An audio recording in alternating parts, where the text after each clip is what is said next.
Gensler returns ahead of clarity. What does all this mean? Today, we've got a special one for you. Stick around. Let's get into it. I do want to thank our sponsor, and that is iTrust Capital, where you guys can get into your own crypto IRA. Very easy to set up over there. Just go to itrustcapital.com. You can buy and sell crypto, gold, and silver with your IRA. All of that, no fees in terms of your monthly. You just pay for fees for individual trades that you manage in your own crypto IRA. Join 300,000 plus accounts. 17 billion out there.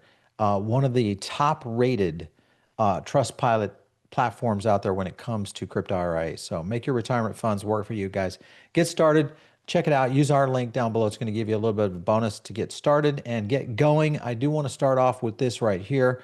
And that, of course, is that we are dealing with a stablecoin yield framework that remains somewhat resolved, as Coinbase, along with other crypto firms, are continuing to push back a little bit. Talks are active and ongoing. There's a lot happening right now, but this really boils down to one thing.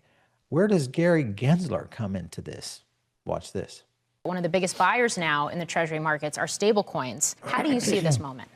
Well, I do have some concerns about what, with interest being paid on these new forms of money, stablecoins, does it undermine the banking system? Do they want to destabilize the banking system by allowing the interest to continue to be paid on these so-called stablecoins? So there you have it. Gensler is anti-interest on stablecoins. Whether you're pro or you're anti, some of you just want to get the Clarity Act across. I get it. So as you can see, not only did he come out to FUD yields, which you know where he stands on this, but he also came out to make a very special announcement. Is he returning? Take a look.